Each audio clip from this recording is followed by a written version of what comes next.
2 Chronicles chapter 35.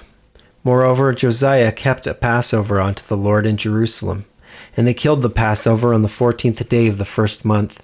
And he set the priests in their charges and encouraged them to the service of the house of the Lord, and said unto the Levites that taught all Israel, which were holy unto the Lord, Put the holy ark in the house which Solomon the son of David, king of Israel, did build.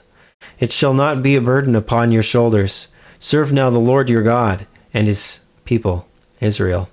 And prepare yourselves by the houses of your fathers, after your courses, according to the writing of David, king of Israel, and according to the writing of Solomon his son. And stand in the holy place according to the divisions of the families of the fathers of your brethren the people, and after the division of the families of the Levites. So kill the Passover, and sanctify yourselves, and prepare your brethren, that they may do according to the word of the Lord by the hand of Moses. And Josiah gave to the people of the flock lambs and kids, all for the Passover offerings, for all that were present, to the number of 30,000, and 3,000 bullocks. These were of the king's substance. And his princes gave willingly unto the people, to the priests and to the Levites. Hilkiah and Zechariah and Jehiel, rulers of the house of God, gave unto the priests for the Passover offerings 2,600 small cattle and 300 oxen. Conaniah also, and Shemaiah and Nathanael, his brethren, and Hashabiah and Jael and Jozabad, chief of the Levites, gave unto the Levites for Passover offerings 5,000 small cattle and 500 oxen. So the service was prepared, and the priests stood in their place, and the Levites in their courses, according to the king's commandment. And they killed the Passover, and the priests sprinkled the blood from their hands, and the Levites flayed them. And they removed the burnt offerings, that they might give according to the divisions of the families of the people to offer unto the Lord, as it is written in the book of Moses. And so did they with the oxen. And they roasted the Passover with fire, according to the ordinance. But the other holy offerings sawed they in pots, and in cauldrons, and in pans, and divided them speedily among all the people.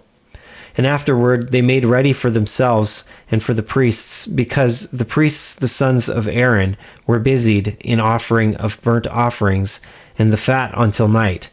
Therefore the Levites prepared for themselves, and for the priests, the sons of Aaron. And the singers, the sons of Asaph, were in their place, according to the commandment of David. And Asaph and Heman and Jeduthun, the king's seer, and the porters waited at every gate. They might not depart from their service, for their brethren the Levites prepared for them. So all the service of the Lord was prepared the same day, to keep the Passover, and to offer burnt offerings upon the altar of the Lord, according to the commandment of King Josiah. And the children of Israel that were present kept the Passover at that time, and the feast of unleavened bread 7 days. And there was no Passover like to that kept in Israel from the days of Samuel the prophet. Neither did all the kings of Israel keep such a Passover as Josiah kept, and the priests and the Levites, and all Judah and Israel that were present, and the inhabitants of Jerusalem. In the 18th year of the reign of Josiah was this Passover kept. After all this, when Josiah had prepared the temple, Necho, king of Egypt, came up to fight against Carchemish by Euphrates, and Josiah went out against him. But he sent ambassadors to him, saying, What have I to do with thee, thou king of Judah? I come not against thee this day, but against the house wherewith I have war.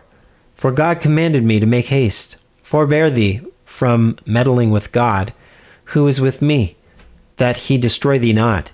Nevertheless, Josiah would not turn his face from him, but disguised himself, that he might fight with him, and hearkened not unto the words of Necho from the mouth of God, and came to fight in the valley of Megiddo. And the archers shot at King Josiah, And the king said to his servants, "Have me away, for I am sore wounded." His servants, therefore, took him out of that chariot, and put him in the second chariot that he had. And they brought him to Jerusalem, and he died, and was buried in one of the sepulchres of his fathers. And all Judah and Jerusalem mourned for Josiah. And Jeremiah lamented for Josiah. And all the singing men and the singing women spake of Josiah in their lamentations to this day, and made them an ordinance in Israel.